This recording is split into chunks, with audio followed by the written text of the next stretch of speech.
Driver రాముడు మీ అందరి బాలయ్య నా ఒక్కడికే ముద్దల మావయ్య అయినా బాలయ్య బాబు గారు డ్రైవర్ గా నటించిన సినిమా లారీ డ్రైవర్. అంతేకాదు పవన్ అన్న కూడా నటించారు, డ్రైవర్ గా నటించారు. ఆ సినిమా పేరేంటి ఇంపడట్లా, అత్తారింటికి దారేది. ఆనాడు అన్న ఎన్టీఆర్ కాకి డ్రెస్ వేసుకుని రాష్ట్రం మొత్తం చైతన్య రథం పైన వెళ్తే ఢిల్లీ మొత్తం గడగడలాడించిన వ్యక్తి. చంద్రబాబు నాయుడు గారికి ఆటో డ్రైవర్ల సమస్యలు బాగా తెలుసు.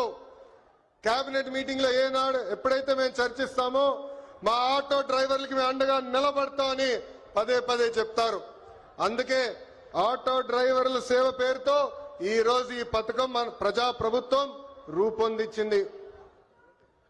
నేను ఎప్పుడు తిరుగుతున్నప్పుడు ఆటో వెనకాల ఉన్నా మీరు ఏదైతే రాస్తారో చదువుతూ ఉంటా. ఒక కొటేషన్ నాకు బాగా నచ్చింది. ఆ కొటేషన్ ఏంటంటే, వర్షం ఎలా పడుతుందని పిల్లలు అడిగినప్పుడు దేవుడు కురిపిస్తున్నారని చెప్పొద్దు, మనం ఒక్క మొక్క నాటితే ఒక్క నీటి బట్టు వర్షం ద్వారా వస్తుందని ఒక ఆటో డ్రైవర్ పెట్టుకున్నారు. అంటే ప్రకృతి పట్ల మనకున్న బాధ్యత ఆ ఆటో డ్రైవర్ ఈరోజు సమాజానికి నేర్పిస్తున్నారు. ఇంకొక ఆటో డ్రైవర్ కొటేషన్ చూశా, అందరూ బాగుండాలి దాంట్లో నేను కూడా బాగుండాలని చెప్పారు. మూడో కొటేషన్, జరా భద్రం భయ్యా మనందరం చల్లగా ఇంటికి వెళ్ళాలి. అంటే స్పీడ్ గా నడపద్దు, ర్యాష్ గా నడపద్దని ఆ ఆటో డ్రైవర్ చెప్పే పరిస్థితి. ఈ కొటేషన్లన్నీ మీకు ఎందుకు చెప్తున్నానంటే, మా ఆటో డ్రైవర్ల మనసు పెద్ద మనసు. ఎవరన్నా బ్యాగ్ మర్చిపోతే తిరిగి వాళ్ళకి అందిస్తారు, ఎవరన్నా పొరపాటున సెల్ ఫోన్ మర్చిపోతే వాళ్ళ ఇంటికి చేర్చుతారు.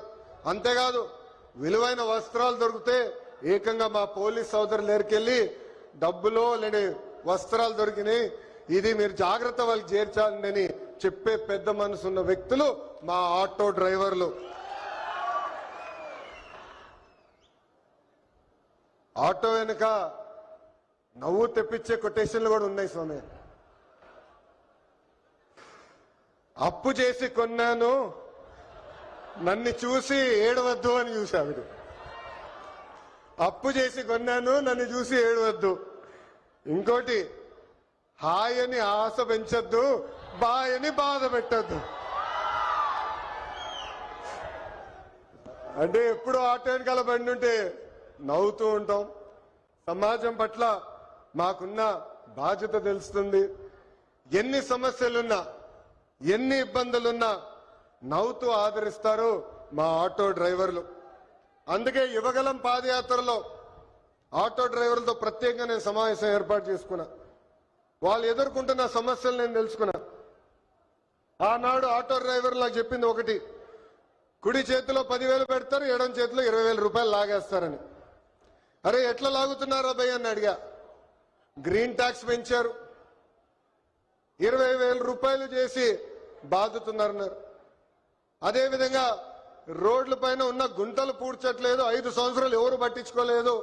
ఆ గుంటల వల్ల మా ఆటోలు రిపేర్లకు వస్తున్నాయి, దీనివల్ల చాలా చాలా ఇబ్బంది పడుతున్నామని ఆనాడు చెప్పారు. అందుకే మీ ఆదరణతో 94% సీట్లు ఈరోజు ప్రజా ప్రభుత్వం కైవసం చేసుకుంది. మన ప్రభుత్వం అధికారంలోకి వచ్చిన వెంటనే గ్రీన్ ట్యాక్స్ ని ఏకంగా 3,000 రూపాయలకి తగ్గిస్తాం జరిగింది. అంతేకాదు పవన్ అన్న నాయకత్వంలో సుమారుగా 2,000 కోట్ల రూపాయలు ఖర్చు పెట్టి గుంటలంతా కూడా మనం పూడ్చడం జరిగింది. ఈ రోజు ఎక్కడ లేని విధంగా కొత్త రోడ్లు కూడా మన ప్రభుత్వం వేస్తున్నాం. అంతేకాకుండా ఆటో స్టాండ్లు ఏర్పాటు చేయాలి, మీకు అక్కడ తాగునీరు అందజేయాలి. ప్రత్యేకంగా మహిళలు ఆటోలు తోలుతున్నప్పుడు వాళ్ళకి కావాల్సిన టాయిలెట్లు కూడా అక్కడ ఏర్పాటు చేయాలి. ఎలక్ట్రిక్ ఆటోలు మీకు అందిస్తమే కాదు, ఛార్జింగ్ పాయింట్ కూడా ఏర్పాటు చేయాలని ఆనాడు మాకు చెప్తాం జరిగింది. ఇది చేసే బాధ్యత కూటమి ప్రభుత్వం తీసుకుంటుందని ఈ సభాముఖంగా ప్రజలందరికీ నేను తెలియజేస్తున్నాను. నేను యువగలం పాదయాత్ర చేసినప్పుడు మహిళల్ని కించపరిచే విధంగా ఆనాడు రోజా గారు మాట్లాడారు. మా తెలుగు మహిళ చీరలు గాజులు ఆమెకి ఇచ్చేదానికి వెళ్ళినప్పుడు వెళ్ళిన ఆటోని ఆనాటి పోలీస్ సోదరులు సీజ్ చేశారు. ఆ ఆటో డ్రైవర్ పేరే హమీద్ బాషా. పాపం ఈ ఆటో పైన ఆయనే కాదు, ఆయన కుటుంబంలో ఉన్న 5గురు ఆధారపడి ఉంటారు. అతను నా దగ్గరికి వచ్చి, అన్నా నేను ఇబ్బంది పడుతున్నా, నన్ను ఆదుకో అంటే గౌరవ ముఖ్యమంత్రి శ్రీ నారా చంద్రబాబు నాయుడు గారు ఆనాడు నేను ఫోన్ చేసి ఒక ఆటో ఇవ్వాలనుకుంటే ఒకటి కాదు, ఏం అవసరం ఉన్నా ఆ కుటుంబాన్ని ఆదుకో, ఇది మన బాధ్యత అని చెప్పిన వ్యక్తి చంద్రబాబు నాయుడు గారు. సామాన్యుడి కారు ఆటో, వర్షం వస్తే ఇంటికి తీసుకెళ్లేది మా ఆటో డ్రైవర్లు, ఏకంగా చిన్న పిల్లల్ని సేఫ్ గా స్కూల్కి తీసుకెళ్లి తిరిగి తీసుకొచ్చేది మా ఆటో డ్రైవర్లు. అనారోగ్యంతో ఎవరన్నా బాధపడితే అంబులెన్స్ లాగా మారి ఆసుపత్రులు కూడా తీసుకెళ్లేది మా ఆటో డ్రైవర్లు. పనికి గాని ఆఫీస్కి వెళ్లాలన్నా, ట్రైన్ ఎక్కాలన్నా, బస్ ఎక్కాలన్నా ఫీడర్ వెహికలే మన ఆటో. మీరు ఆటో తోలి ప్రజలకి మెరుగైన సేవ చేస్తున్నారు కనుకనే మీ రుణం తీర్చుకునేదానికి ప్రజా ప్రభుత్వం ఈరోజు ఆటో డ్రైవర్లు సేవలు అన్న పథకాన్ని నేను రూపొందిస్తాం జరిగింది. కార్మికులు డ్రైవర్లు తమ వాహనాలు పూజలు చేసుకుంటారు దసరా పండగప్పుడు. దసరా పండగ అయిన కరెక్ట్ గా 3 రోజుల్లోనే ఈ రోజు ఆటో డ్రైవర్ల అకౌంట్ లో 15,000 రూపాయలు ప్రజా ప్రభుత్వం అందజేయబోతుంది. సుమారుగా 3 లక్షల మంది డ్రైవర్లకి ఈ కార్యక్రమం వర్తిస్తుంది. అందుకే నేను ఇక్కడున్నా మిమ్మల్ని అందరిని ఒకటే కోరుతున్నా, మన వృత్తిలో డబ్బులు ఖర్చు పెట్టాలి, మెరుగైన సర్వీస్ అందజేయాలి. అప్పుడే మనకు కూడా అద్భుతమైన మార్కెట్ వస్తుంది. ఆవకాయ పట్టాలన్నా, అంతరిక్షానికి వెళ్లాలన్నా, ఆటో అద్భుతంగా తోలాలన్నా మా మహిళలే చేయగలుగుతారు. నేను ఇక్కడికి వచ్చినప్పుడు ఏకంగా స్వర్ణలత గారు నన్ను నడిపారు. ఆమె ఇంట్లో పడుతున్న కష్టాలు నేను నేరుగా తెలుసుకునేదానికి అద్భుతమైన అవకాశం వచ్చింది. ఇక్కడ ఉన్న మగవాళ్ళ కన్నా మా అక్కనే అద్భుతంగా నడిపింది. ఈరోజు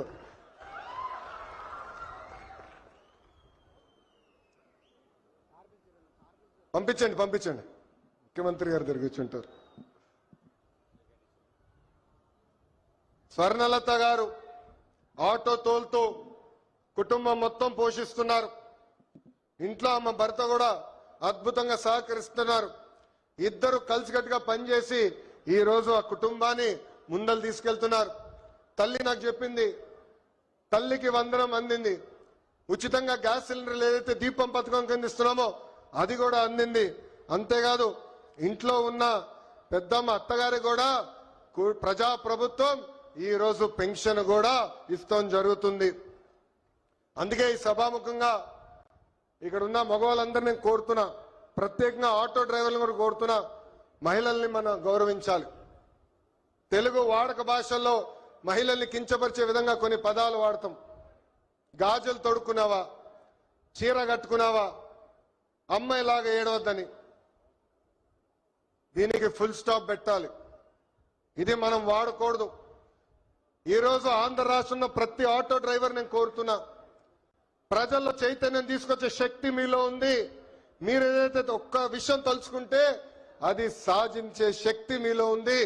అందుకే మహిళల్ని గౌరవించాలనేది పదే ఎవరైతే మీ ఆటో ఎక్కుతారో వాళ్ళకి తెలియజేయాలని ఈ సభాముఖంగా మిమ్మల్ని అందరినీ నేను కోరుకుంటూ, మా పైన ఒక పవిత్రమైన బాధ్యత మీరు పెట్టారు.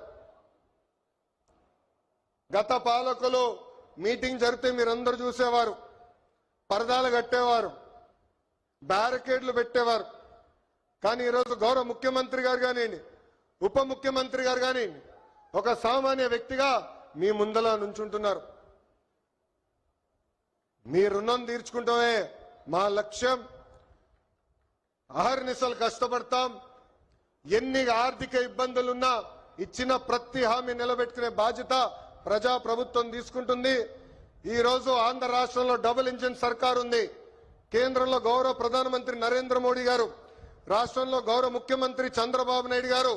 ఈ డబుల్ ఇంజిన్ సర్కార్ అద్భుతంగా నడుస్తుంది కనుకనే మన ఎన్ని ఆర్థిక ఇబ్బందులున్నా ఇచ్చిన ప్రతి హామీ సంక్షేమ కార్యక్రమాలు మనం నిలబెట్టుకోగలుగుతున్నామని ఈ సభాముఖంగా తెలుపుకుంటూ మళ్ళీ వస్తాం. అద్భుతమైన కార్యక్రమాలు చేస్తాం. మీ పిల్లల భవిష్యత్తు చూసుకునే బాధ్యత ప్రజా ప్రభుత్వం తీసుకుంటుందని ఈ సభాముఖంగా మీ అందరికి హామీ ఇస్తూ నాకు ఇంత అద్భుతమైన అవకాశం ఇచ్చిన మా ఆటో డ్రైవర్లందరికీ పేరు పేరున నా హృదయపూర్వక నమస్కారాలు తెలుపుకుంటూ మీ అందరి దగ్గర నుంచి సెలవు తీసుకుంటున్నాం. చంద్రబాబు నాయుడు గారి నాయకత్వం, చంద్రబాబు నాయుడు గారి నాయకత్వం, పవన్ అన్న నాయకత్వం, పవన్ అన్న నాయకత్వం, మోడీ గారి నాయకత్వం, మోడీ గారి నాయకత్వం. జై హింద్, జై హింద్, వందే వందే. అందరికీ నమస్కారం.